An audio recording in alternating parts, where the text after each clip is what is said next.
Hi everyone, welcome back to Rama arts. ఈరోజు నేను లేస్తో ear hangings చేసి చూపిస్తున్నాను. 3 డై ఐడియాస్. అవి లేస్ రిబ్బన్ ఉంటుంది కదా, లేస్ మనం శారీస్కి అట్లకి వేసుకునే లేస్. అది అందులో కొంచెం డిజైన్ వచ్చింది. ఆ లేస్ తీసుకుని ఒక రింగ్లా రౌండ్ చుట్టుకోవాలి. రోల్ కింద వచ్చేటట్టుగా, ఒక చిన్న సైజు వచ్చేటట్టుగా చుట్టుకోవాలి. ఒక 5 రౌండ్స్ వేసేసరికి ఒక రోల్ వచ్చిందనమాట. దానికి ఒక 6 mm బీడ్, అది బ్లూ కలర్ గ్లాస్ బీడ్ వేసాను. మళ్ళీ అలాగే దాని మీద కొంచెం పెద్దది వచ్చేటట్టుగా 6 రోల్స్ కదా, ఇది 8 రోల్స్ వచ్చేటట్టుగా చుట్టుకొని పీస్ కట్ చేసేసుకుని అండ్ అంటించేసుకోవాలి గ్లూ అప్లై చేసుకుని. దాంట్లో ఆ బీడ్ మళ్ళీ ఇంకొక బీడ్, గ్లాస్ బీడ్ని మధ్యలో అంటించుకోవాలి. ఆ రెండిట్లని కలిపి మళ్ళీ అంటించుకోవాలి. ఎండ్స్ ఎక్కడ వచ్చాయో ఎండ్ చూసుకుని ఆ ఎండ్ ప్లేస్లోనే గ్లూ అప్లై చేసుకుని రెండిట్లని కలిపి అంటించుకోవాలి. తర్వాత నైలాన్ థ్రెడ్ ఒకటి తీసుకుని నీడిల్కి ఎక్కించుకొని దాంట్లో గుచ్చుకొని బీడ్ని ఇంకా ఇయర్ హుక్ని అందులోకి ఎక్కించుకొని మళ్ళీ కిందకి రానివ్వాలి. థ్రెడ్ని కింద నాట్ వేసుకోవాలి.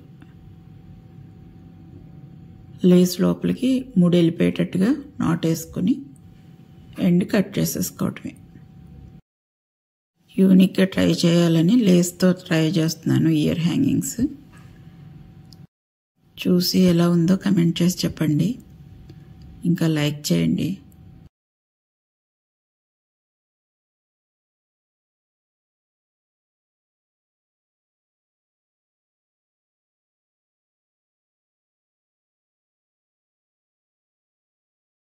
నెక్స్ట్ డై వచ్చి మళ్ళీ లేస్ రిబ్బన్ తీసుకుని ఒక 2 లేయర్స్ కింద ఎండ్స్ కొంచెం హీట్ ఇస్తే లేస్ కింద బయటకు రాకుండా ఉంటాయి. మధ్యలోనే గ్లూ అప్లై చేసుకోవాలి హాఫ్ వరకు. దానికి 0.3 mm వైర్ తీసుకున్నాను. కొంచెం లా వైర్ అయినా పర్వాలేదు, కాకపోతే సన్న వైర్ అయితే మనకి ఎలా కావాలంటే అలా రొటేట్ అవుతుంది. అలా మధ్యలోకి వైర్ ఉంచుకుంటూ రెండిట్లని కలిపి దగ్గరికి అంటించేసుకోవాలి. ఇవి తయారు చేయడానికి అయితే నేను బ్యాక్గ్రౌండ్లో చాలా వర్క్ చేస్తూ ఉంటాను. చాలా రకాలు తయారు చేసి అందులో నాకు నచ్చినవి మాత్రం వీడియో చేస్తూ ఉంటాను. అలా కంప్లీట్ అయిపోయింది కదా అంటించేయటం. ఎక్స్ట్రా ఉన్న వైర్ని కట్ చేసేసుకోవాలి. తర్వాత అటు ఇటు ఎండ్లో క్రాస్గా ఫోల్డ్ చేసుకోవాలి. షార్ప్ ఎడ్జ్ కోసం ఆ చివర ఈ చివర కొంచెం క్రాస్గా అలా మట్టి పెట్టుకోవాలి. గ్లూ అప్లై చేసుకుని అంటించుకోవాలి. ఇటువైపు కూడా సేమ్ అలానే ఒక క్రాస్లో అంటించుకోవాలి.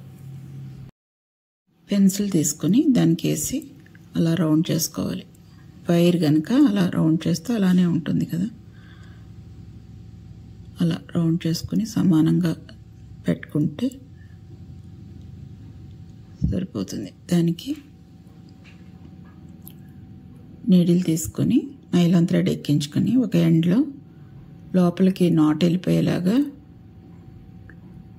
అలా లాక్కోవాలి. తర్వాత రెడ్ కలర్ బీడ్ తీసుకున్నాను.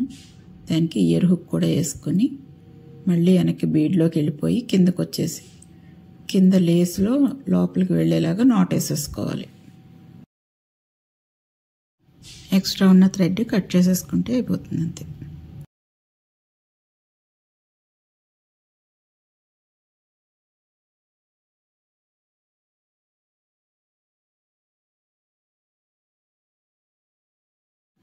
నెక్స్ట్ డే వచ్చి మళ్ళీ సేమ్ అలానే లేస్ తీసుకొని సకానికి ఫోల్డ్ చేసుకోవాలి. ఆ 2 ఎండ్లు కొంచెం హీట్ ఇచ్చి నీట్గా చేసుకొని మధ్యలోకి మళ్ళీ గ్లూ అప్లై చేసుకొని సేమ్ అట్లానే వైర్ పెట్టుకోవాలి మధ్యలోకి.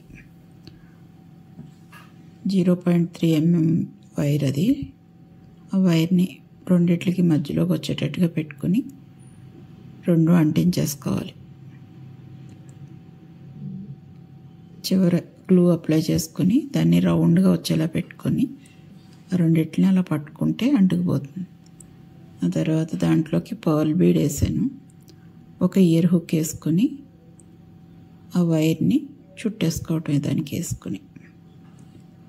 ఒక 2 రౌండ్స్ చుట్టేసి ఎక్స్ట్రా ఉన్న పీస్ కట్ చేసేసుకోవడం. అలా ఈ సెట్ కూడా కంప్లీట్ అయిపోతుంది. మీ కమెంట్స్, మీ లైక్స్ నాకు చాలా valuable. Thank you for watching.